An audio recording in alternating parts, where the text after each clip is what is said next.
Okay, so in this concentration in sort of now investing in great businesses, can you be specific about what kind of business you look for?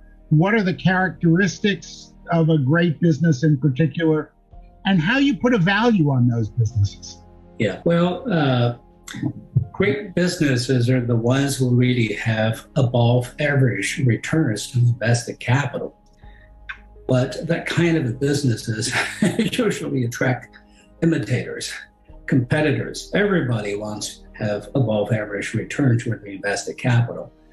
And so truly good business is the one who can fend off competitors, who can really have enduring competitive advantage and cap that higher than average return on invested capital, and hopefully also have a long runway of continuous growth. Those are the businesses we're looking for, and they could really come in all industries, in all shapes and forms. But they're rare. They're really, really rare. To have a business that generates above average returns over a long time on a compounded fashion is really against the natural orders of things. Really, only a small slice of all businesses belong to that category. So if you're really lucky enough to really find one of those long-term compounders, all you have to do is really to own them and own them for the longest period of time. Now, it helps when you really buy them at the time when they happen to be treated at a discount to their intrinsic value, so that if you were wrong about them, you won't lose money, and if you're right, you have more returns over time. But over the longest period of time, if you do own them through the up and downs, your return roughly approximates basically the actual business return to the actual capital invested in the business itself over the long term. The two tend to really converge pretty closely. And so understanding and studying the nature of that business, the dynamic of competition is of really the most important thing as the investor and as a student of the business. And as I said, there isn't really a set of things that really make them that way. Every business really built their fortress slightly differently. And you just have to really truly be honest with yourself and study from every possible angles until you're really convinced that the edge that they're currently enjoying truly are enduring, and they truly have a long runway ahead of them. And they prove to be exactly as you predicted over the years. We really want to really stay on them through the up and down, thick and thin, not to be really dissuaded easily. Okay, can I actually talk a little bit about those businesses? I mean, in limiting competition, and I think Charlie Munger is the master at this, you're really interested in moats. That is, the barriers to entry into the business, because it's keeping people out that's going to limit competition. Yep. If you think about a moat, there are probably two elements to that moat. One is economies of scale. How big do you have to get? How big a market share do you have to capture in order to be viable? So in automobiles, in the global automobile market, it's really large. And if you get 1% to 2% share, you're going to be fine. In other markets, like, for example, local distribution of caffeinated soft drinks, you got to get to 20 to 25% of the market to support the infrastructure that you need and to compete. So the first thing is economies of scale. And the second thing, I think, and again, I'm sort of thinking about Charlie Munger here, is how hard is it to get that market share, which is all about customer captivity in a contested environment. Do you do a calculation like that for the companies you're looking at? You look at those two elements explicitly? Well, that and more. Okay, so, then what's the more? No, the scale is important. There is a scale economy in those businesses. Not everything actually has a scale economy, so sometimes the scale becomes a counterpoint, make it actually more difficult to really manage.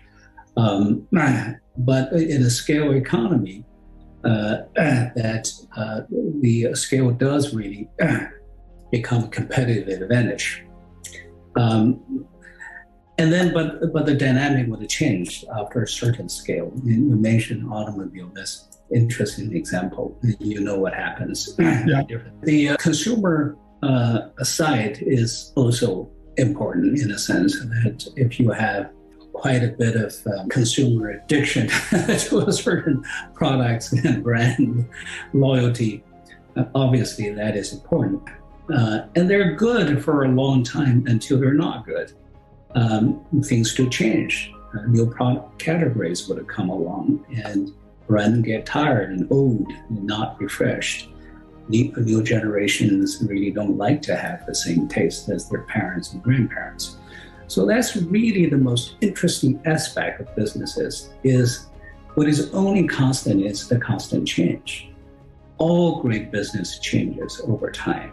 And perhaps really no business who can really remain that competitive edge for forever. But some of the business really can keep it for a very, very, very long time. And of course, when it changes, it's really upon the management team to be able to really reallocate capital towards those businesses actually now enjoying a robust competitive advantage. Now, take an example with Berkshire. It started out as a lousy businesses, losing businesses of textile in New England.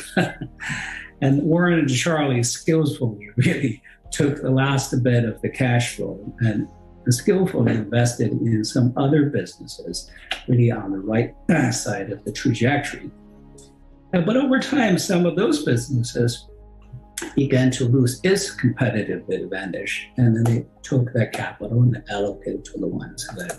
So obviously, the management capability of allocating capital also plays a very important role in the industry that's rapidly changing, so that you're always a few steps ahead of your competitors, which allows you to always surfing on the edge. That also enduring competitive advantage if that culture endures. So in every specific businesses, what really make them successful are very, very different. And they change over time. And so that is the most fascinating aspect of the competitive dynamics, and also the most fascinating aspect of being an investor. Well, how do you today, as of today, Lulu, how do you do this differently, would you say, from most other investors? Are there things that you look at specifically? Are there ways that you approach companies? Now, I'll tell you the thing that when I started investing with you, and I'm honored to say that I made a lot of money doing it, that appealed to me was what you mentioned in your introduction, which is small. That small businesses or small markets are necessarily markets where you have to get a big share because one firm can dominate. And that's not something that most investors look at. So in what other ways do you do things differently from most other value investors and investors? Yeah, well, you're right. When you invested with me, or you began to invest with me, thank God you're still with me. So thank you for your continued trust and confidence. No, back then we were looking for a smaller business because those are the business I feel I can understand them. And as we evolve, we began to look for big businesses that we can also understand. A bigger business does come with a whole set of advantages that if they are right, in a sense, they also come in with a whole bunch of problems. And so we're not really looking just big or medium or small. Size is one consideration, but it's not the most important. Certainly not the determining factors when we're looking for businesses.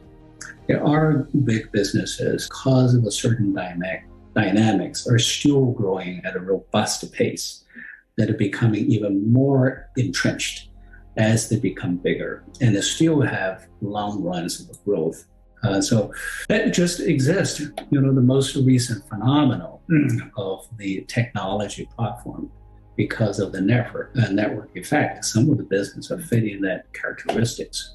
Now, they don't necessarily always grow forever, but they have been growing for a long, long time and likely to continue for some time. And so just the size itself is certainly not the most determining factor. And how much is management a part of that?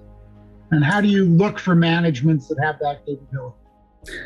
Well, in a lot of the companies, the management will make big differences. The culture that the management will produce will make a big differences. But in the small set of experiences, management really matters almost nothing. The strengths of the business itself really has a dynamic of its own that really almost anybody can run it and run it well, relatively. Now, those businesses are really rare. There are not that many. You can probably put them in one hand or two hands. And so again, I come back to the situation. Each time is different. You have to really look for each specific company in specific ways and ask all kinds of probing questions and study them over a long period of time in order to really honestly say that you actually understand them enough you can predict the outcome in 10 years, even given all the up and downs in the macro environment.